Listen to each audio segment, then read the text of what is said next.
Good evening. Welcome to the 2021 IPS State of the District from the beautiful campus of Arsenal Technical High School. Each year during the State of the District, we showcase the talents of IPS students and offer greetings from the President of the IPS Board of School Commissioners before turning our attention to the Superintendent's address. This evening is no different, even though we're virtual. Please sit back and enjoy the special performance by Arsenal Technical High School student Veronica Walker as she sings the national anthem. Oh, say, can you sing by the dawn's early light what so proudly we hailed at the twilight's last gleaming, whose broad stripes and bright stars through the perilous fight o'er the ramparts we watched were so gallantly streaming, and the rockets' red glare, the most bursting in air, gave proof through the night that our flag was still there. Oh, say does that star-spangled banner yet wave o'er the land of the free and the home of the brave? Wow, wasn't that an amazing performance? It's so great to celebrate the many gifts and talents of our students. At Indianapolis Public Schools, the IPS Board of School Commissioners is led by President Evan Hawkins. The 7-member group serves as the governing body of the largest school district in the state of Indiana and works collaboratively with the district to improve the lives of IPS students. Please welcome Commissioner Hawkins as he offers a special message. Before we begin this evening's program, the IPS Board sends our condolences and love to the entire George Julian School community, and in particular to those who were personally touched by the tragic loss of first grader Hannah Crutchfield. Good evening, and thank you for joining us for the 2021 IPS State of the District. I'm Evan Hawkins, IPS Board President. While I can't be there in person with my fellow IPS Board Commissioners, I wanted to take a few moments to welcome everyone to this year's State of the District, Rebuilding Stronger. This evening, you'll hear and see stories of success, hope, perseverance, and collaboration as we look at where the district has been, where it stands now, and where we're going. When someone stands up in challenging times to ask us to think hard and make the real decisions that shape our future, that's courageous leadership. I am grateful to IPS Superintendent Dr. Alicia Johnson for the speech she is making this evening. I know our board is proud of the work we're doing, and we stand ready to be strong partners in what comes next. The decisions we make as a district don't just shape the lives of the children we serve, but the lives of their families, the livelihood of our communities, and the very future of our city. That's why creating opportunities to make these decisions together with robust input and feedback from all of you is a top priority. Thank you again for joining us, and I look forward to rebuilding IPS together. Thank you, Commissioner Hawkins. Now, Let's watch as several businesses and community organizations share how they've already been working with IPS to help the district rebuild stronger. Our partnership with the Indianapolis Public Schools is the most important partnership we have as a community center. We invest on an annual basis about $2.5 million a year into 5 of our neighborhood schools, 3 elementary schools, Harshman Middle School, and Arsenal Tech High School. And truly, there is a synergy between the work we do as a community center and the work that IPS does. So we're both focused in on producing academic excellence in kids. We are both wanting families to be resilient, and we both want healthy, thriving communities. We have long recognized, our community members as well as our center have long recognized the importance of healthy, strong schools within our community and how they give a sense of civic centeredness, become a hub of community activities. So for us, thriving schools in our neighborhood is an important indication of how healthy our neighborhood is doing as a whole. Without a doubt, our focus in on our community schools is where we change the trajectory of children's lives, their parents' lives, and ultimately the community itself. Yeah, I think IPS and Employee ND are really working in lockstep to tackle really tough equity issues that exist in our community.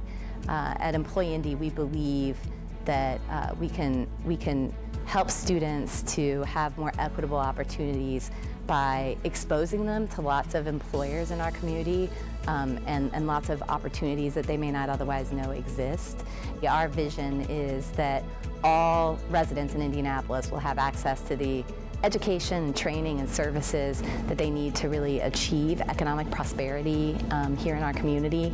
And I just continue to be really excited about the direction that IPS is heading and about the work that we are doing in partnership with IPS to really make a difference in young people's lives and empower them to make great academic and career decisions as they're leaving IPS. It's very important that viewers know that schools don't exist by themselves. Schools exist in a community. And a community is made up of the families, the organizations, the businesses, all of things that come to make what we say is a great place to serve our families and our children. So since the schools can't exist by themselves, then it's incumbent upon all of us to look at and ask the question, how can we support and help build what the district is trying to do, because they cannot do it by themselves. I think one of the biggest supports across the nation is a community and schools model. So actually what that just means is we look at all of the businesses that surround a school system, and we look at what do they provide, and then we look at what does the school district need and see how we can match those, how we can partner. And that's when you really build your society and your community. It's when you're working together to build each other and support each other. So we are thrilled to have developed a very strong partnership with the district. Our commitment to the district is that we will pursue philanthropic funding completely in alignment with the district's strategic goals. So I've spent a lot of time with Dr. Johnson and her leadership team understanding what are the goals and then mapping out what are the funding needs necessary to achieve those goals. Once we have that clarity, then we go to work, talk to our funders and our generous donors and explain, here's the work we're trying to get accomplished, and work to secure those dollars. I think that this has been such a unique, obviously challenging time, but a unique time for us to all think about why are we doing what we're doing. We don't have to do things the way they've always been done. Lots of things have been broken during the pandemic. So when I think about Rebuild Stronger, it's about understanding where we're at and saying, sky's the limit to where we could go. We just have to decide what that plan is, and then for our role, we'll bring the resources along to meet those needs. Ladies and gentlemen, please welcome the Superintendent of Indianapolis Public Schools, Dr. Alicia Johnson. Good evening, and thank you for being here with us. Before I get started, I want to take a moment to acknowledge the recent tragedy that our school district and the George Julian School community has recently experienced in the loss of a beloved student. Our hearts, our minds, our thoughts, and prayers continue to be with our George Julian School community and the family who grieves at this time. I'm happy to be here at Arsenal Technical High School this evening, and I'm grateful to everyone who's joining us, including our IPS Board of School Commissioners, members of my executive leadership team, my fellow staff of Team IPS, our students, and so many representatives of our nonprofits, higher education, parent and community organizations, and the business community. Even just 2 months ago, I would not have figured on giving these remarks to a virtual audience any more than I would have predicted this pandemic going into overtime. In our lifetimes, we've never faced the challenge we do today. And as our IPS family rises to that challenge, I've never been more proud of our district. Taking care of our kids and our families through this pandemic, opening our schools safely for our children, these are astonishingly complicated undertakings. They say that countless unseen details separate the mediocre from the magnificent. And behind those unseen details are magnificent people, starting with our principals and teachers who have remained available, nimble, and innovative in altering teaching and learning, and so many staff at the school and central levels who've dealt with everything from devices to ventilation to protective equipment and meals to meet the needs of our students. Moments of crisis can scare us into looking out just for ourselves, or they can inspire us to care for our community. People like those who are a part of Team IPS show us how to find our best selves, and they give me the energy and optimism for what will come next. And what comes next is much on my mind. I'll start tonight talking about how we're dealing with COVID, but I'm also going to talk about the larger future of our schools. I know it sounds strange to say it now, as we are still in this pandemic, but we have a rare opportunity to do some truly vital things for our children. So after some updates, I'll talk about what I believe is a chance to change the future. So let's start with those updates. The whole country has been wrestling with the Delta variant of COVID-19. Delta is more easily transmitted and dangerous. Getting vaccinated is the single most important thing you can do to keep everyone safe. If you are 12 years or older, please do what I and millions of others have safely done and get vaccinated. IPS staff, there's a $300 bonus for doing that and letting us know by the end of this month. Our top priority is safety. We require everyone inside our buildings to wear masks, and we've set up classrooms and eating spaces to allow for maximum distancing, as the CDC recommends. We've created continued learning options for students who have to quarantine and have invested in learning platforms and technology to support those options. We're all constantly learning about COVID-19 and updating our measures. Everything is laid out on our website, where we're also tracking cases so everyone knows what's happening. So with all of that occupying our thoughts and emotions, and the many changes we continue to have to navigate even now, why am I standing in front of you and saying that we need to talk about the future? Because I can't have the honor of leading this incredible IPS community day in and day out and not remain optimistic. And because we have a moment that may never come again. A moment that happens when the lines of need and opportunity cross, and I refuse to miss it. As my kids would cringe to hear me say, I am here for this moment.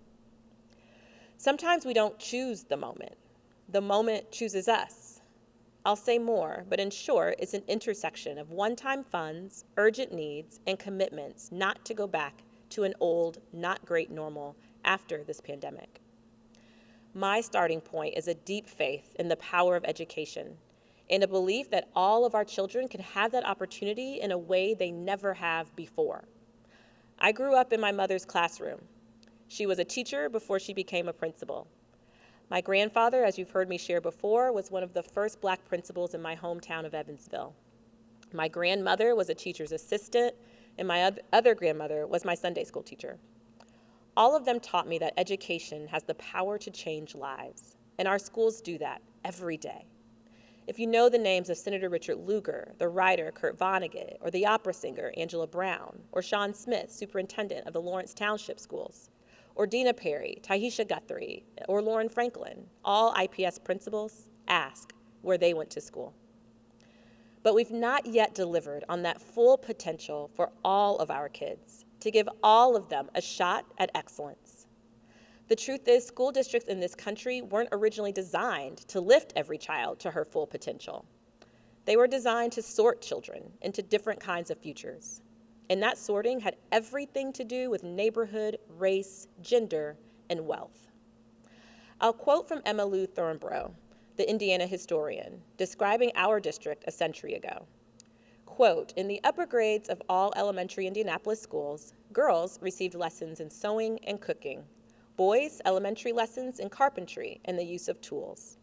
For Negro children, these courses were regarded as of particular importance as vocational training, since it was expected that most of the girls would earn a living in domestic service and the boys in some sort of manual labor. Black girls began sewing lessons in the 3rd grade and were also given training in laundry work and housekeeping, including lessons in dusting and sweeping, as well as cooking. Boys had lessons in shoe repairing. That's where we began. And as an institution within education, we've spent decades reinforcing a structure for sorting different futures for different children. Now, I believe we have a chance to design afresh, to create new blueprints that celebrate our diversity and the possibility of all of our children, to build a family of schools that doesn't sort, but offers choices, to ask our children and families where they're going rather than telling them, to end the fiction that excellence can exist without equity. What would that look like? To have a family of schools that treated every one of our kids like children of privilege, who might choose to become a painter or a poet, a plumber, or a programmer. We'd make sure they walked into a building that was safe and warm in every sense, the kind of building that shows children we think they and their learning matter, a place where students see themselves represented in what's displayed on the walls and in their classrooms, a place where they are seen and valued and loved, with classes and offerings that are challenging in the best sense, pushing their minds to go further. Learning through meaningful projects or collaborative learning with their peers, absolutely. A place where adults support them in finding their own purpose and in being healthy in their minds and bodies, where the rigor of science and the beauty of art are standard offerings, where kids come excited about journeys of exploration, and where teachers see all their students as capable of excellence and have the supports they need to be excellent in their craft.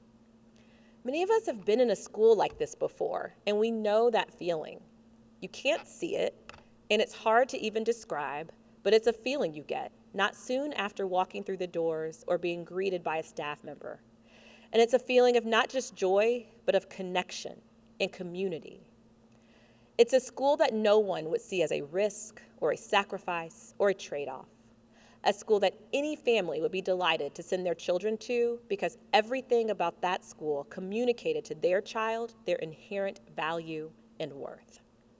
All of that in every neighborhood and every school in Indianapolis Public Schools. For too many families, that's not yet the reality they see and feel today. I talk with so many parents who want to know that their kids are going to be okay, that they'll have security and comfort, that they'll go further than we did, that they'll have good choices in their lives. That's our job as grown-ups. But we aren't yet fulfilling that promise. A wise leader who I love to quote once said, "You must never confuse faith that you will prevail in the end, which you can never afford to lose, with the discipline to confront the most brutal facts of your current reality." So let's confront some facts. Economic mobility, the ability to rise from where you started in life, is worse here than almost any other city in the Midwest, and among the worst in our country. According to a report this year from IUPUI, children from low-income households who grew up in Indianapolis in the 1980s went on to earn an average of $27,000 a year, the same as their parents did. It's the task of our generation to change that. For our kids to have good choices, they have to be ready with the skills that will make them designers and leaders, readers and innovators, critical thinkers and decision makers. They have to be prepared for the path they've chosen, whether that's college or some other kind of training for a rewarding career. But only some of our students leave our schools ready in those ways today. We aspire for every student in our high schools to complete a future-ready pathway that will set them up for real-world success. Today, just a third of our students graduate having completed a pathway that gives them that preparation. But starting next school year, 100% of our freshmen will choose one pathway and get started. That's just one example of how we can build a different future for our students. Similarly, we know we have fantastic programs that set our kids on a path to college and professional careers, like International Baccalaureate and Reggio Emilia. However, when we examine who most benefits from these models, what we find is that while almost 3/4 of IPS's K-8 students identify as students of color, only 41% of students of color in those programs identify as such. There's an opportunity here to imagine what kinds of school models, new or existing, that we want to see across our district in order to ensure access for all students. And we have the opportunity to create that vision together. You can look at the academic data from IPS and, quite frankly, across our state and see how these racial disparities play out in the outcomes. Those disparities existed before anyone had heard of COVID-19, which has both revealed and deepened inequities. Over the past year, as we all navigated COVID, student attendance, whether in person or virtual, dropped by 10%. Our students' learning suffered badly too. The number of students at the lowest level of proficiency grew by 18% in math and 12% in English language arts. Proficiency gaps grew for Black, Latino, low-income, and English language learning students. Referrals for mental health supports have increased by 12% so far this year. I will not sugarcoat this. Those are big impacts on our kids' learning and their well-being. And that's where we begin. But we are equal and beyond this challenge. In the face of brutal facts, my confidence has never waned because I know what we can do. I know who we are as a team, as a community, as a family. We're in this together in what Dr. King called an inescapable network of mutuality, and the time for change is here. Why now? There are a few reasons. The first reason is our ironclad commitment not to go back to the old pre-pandemic normal. The pandemic hurt us, but it also forced us to learn new approaches. One of our principals, Andrea Hunley, said it so well in a New York Times interview. She said, "This is my 10th year as a school administrator, and I have never felt such a high level of energy around transforming education. We had to cope through the pandemic. We had to adjust all these different practices. And I feel from teachers, from parents, from the kids, we're not going back to the way that things used to be." The second reason is the extraordinary but brief infusion of federal COVID recovery funds. These funds won't support long-term expenditures like new positions or pay raises because they disappear after 3 years. But they allow us to begin considering shifts in our offerings, our systems, our facilities that have long been out of reach. These emergency federal funds for IPS district schools total $213 million, and the last of those dollars must be spent by September 2024. We're investing immediately in accelerating learning. We're continuing to ensure every student access to a device and the internet. We're making our buildings safer to deal with COVID and bringing on more nurses. But at the same time, we're not going to miss the chance to put these funds toward changes that matter for the long term. The third reason is that we have to make systemic, structural changes now because our long-term budget simply is not sustainable. This isn't new, but it's a problem we have to face. Over the past several years, we've done some things that were inarguably vital, but that increased our costs. We've built supports for high-need students, we've invested in high-quality curriculum, and we've given raises to our staff, not just because they deserve it, but because we can't function if we can't compete for talent. Funding from our state hasn't kept up because much larger increases have gone to districts with significantly less poverty. a truly regressive pattern that confuses equality with equity, which we will continue to fight. Statewide, total tuition support has increased 21% since 2013-14, while the IPS share has grown just 6%. Our citizens generously approved a funding referendum a few years ago, but that met only part of the need. We've made reductions at the central office, and we've recognized savings over time in areas like transportation, energy management, and staffing. Yet ultimately, our budget line is headed in the wrong direction. There's a lot more to understanding our budget, and we'll be having that conversation as a community. But the literal bottom line is, if we change nothing, we'll go into the red in 2028. Now that may sound like a long way away, and we have continued to prove our ability to shift and change throughout the course of this pandemic. But the time to make structural changes is now, while we have time for a thoughtful conversation that involves our whole community. We start that conversation tonight. It's true that the causes of our budget strain lie partly in decisions made by local and regional government. Somehow, children can have fundamentally different resources in their schools because they live 30 minutes apart. And the most astounding part of that is we accept it as normal. But the fact is that our situation today reflects choices we made or didn't make here in IPS. Now is the time to plot a course that will ensure our children's future. We're going to make those decisions in our district, and we need to have a citywide conversation about those choices, with everything on the table for discussion. As it stands today, our elementary school principals are often forced to make choices that they simply shouldn't have to, between art, music, technology, or physical education. Most schools can afford only to do one or two of those. We heard from our community in the recent ESSER Town Hall meetings a desire for more vibrant and active school libraries and media centers. But our current constrained offerings don't allow us to create the best conditions to cultivate the many strengths and interests we know our children have. It's limiting at a very early stage. A tight budget is also a big reason we aren't fully meeting the demand and offering the diversity of advanced courses in our high schools. Our budget constraints also limit the opportunities of our teachers. I know well the benefits that come from time to plan collaboratively, to connect about students who need extra help. Our teachers too often don't have those opportunities to collaborate in their building with someone else who shares the same content and grade level. Those budget challenges also affect our facilities. You remember that I said every student deserves a safe, warm building that shows our esteem for learning? Well, after a thorough analysis by independent architects and engineers in 2020, nearly a quarter of our buildings were graded as poor or unsatisfactory. None scored excellent. If we want to change all of that, we need to come together around a plan. And the need is only going to get more pronounced. We could kick these problems down the road and say we've got enough on our hands. No one would really blame us. But I think we are capable of more. And a chance like this won't likely come again in my lifetime.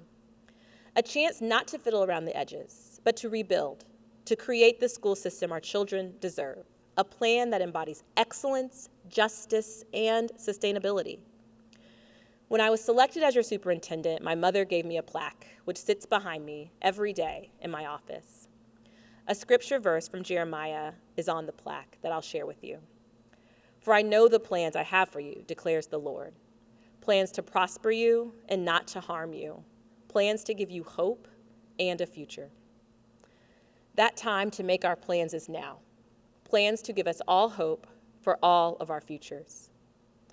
To reinvent, rebuild, redesign, rethinking the shape of our district, how we spend resources, how we build anew and use and improve the buildings we have. How we make sure excellent offerings exist for all of our students in all of our neighborhoods. That's a lot in this pandemic moment. I thought hard about whether I should bring this question and challenge to our community today. But I believe we're capable of doing things under imperfect conditions.